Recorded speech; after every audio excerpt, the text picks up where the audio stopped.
Goldilocks and the Three Bears. There was once a little girl whose hair was so bright and yellow that it glittered in the sun like spun gold. For this reason, she was called Goldilocks. One day, Goldilocks went out into the meadows to gather flowers. She wandered on, and after a while she came to a forest, where she had never been before. She went on into the forest, and it was very cool and shady. Presently she came to a little house, standing all alone in the forest, and as she was tired and thirsty, she knocked at the door.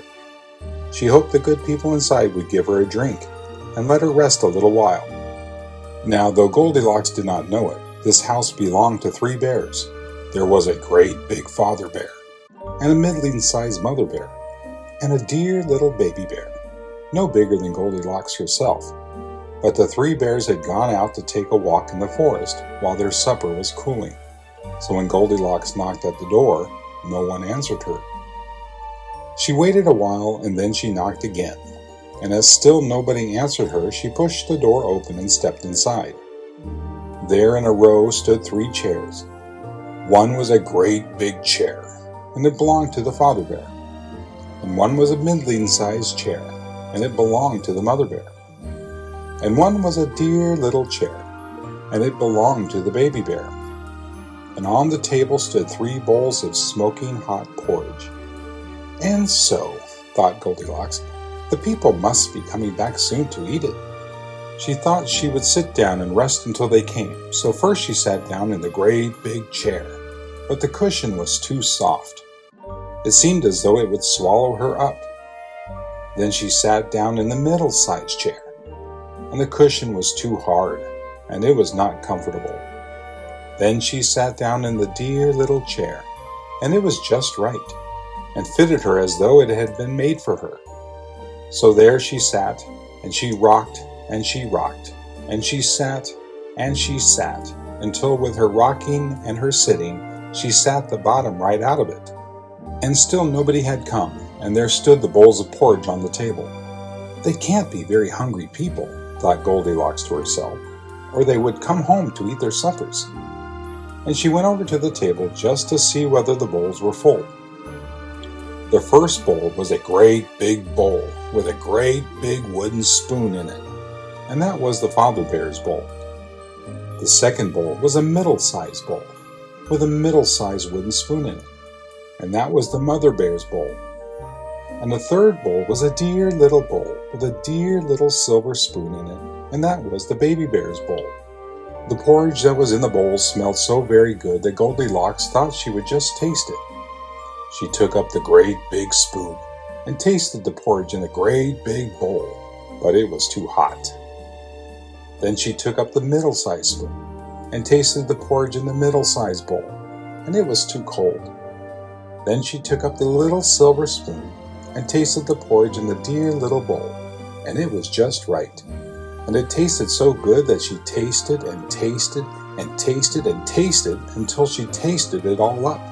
After that, she felt very sleepy, so she went upstairs and looked about her, and there were three beds all in a row. The first bed was the great big bed that belonged to the father bear, and the second bed was a middle-sized bed that belonged to the mother bear. And the third bed was a dear little bed that belonged to the dear little baby bear.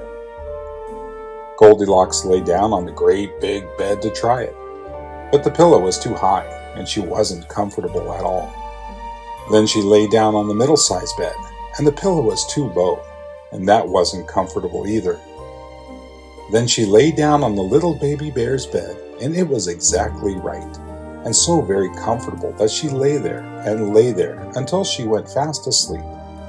Now, while Goldilocks was still asleep in the little bed, the three bears came home again, and as soon as they stepped inside the door and looked about them, they knew that somebody had been there.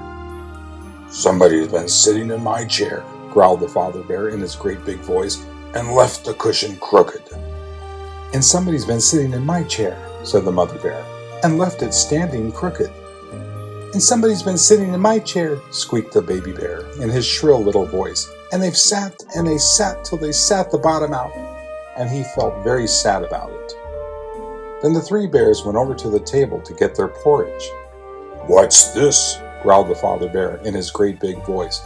"Somebody's been tasting my porridge and left the spoon on the table." "And somebody's been taking my porridge," said the mother bear in her middle-sized voice, "and they splashed it over the side." "And somebody's been tasting my porridge," squealed the baby bear, "and they've tasted and tasted until they've tasted it all up."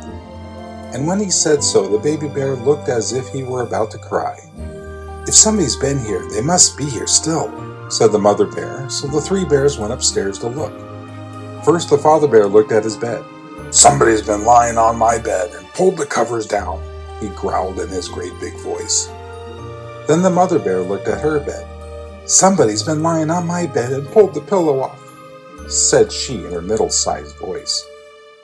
Then the baby bear looked at his bed, and there lay little Goldilocks with her cheeks as pink as roses, and her golden hair all spread over the pillow. "Somebody's been lying in my bed," squeaked the baby bear joyfully, "and here she is still." Now when Goldilocks in her dreams heard the great big father bear's voice, she dreamed it was the thunder rolling through the heavens. And when she heard the mother bear's middle-sized voice, she dreamed it was the wind blowing through the trees. But when she heard the baby bear's voice, it was so shrill and sharp that it woke her right up. She sat up in bed, and there were the three bears standing around and looking at her. "Oh my goodness me!" cried Goldilocks. She tumbled out of bed and ran to the window. It was open, and out she jumped before the bears could stop her. Then home she ran as fast as she could, and she never went near the forest again. But the little baby bear cried and cried because he had wanted the pretty little girl to play with. The end.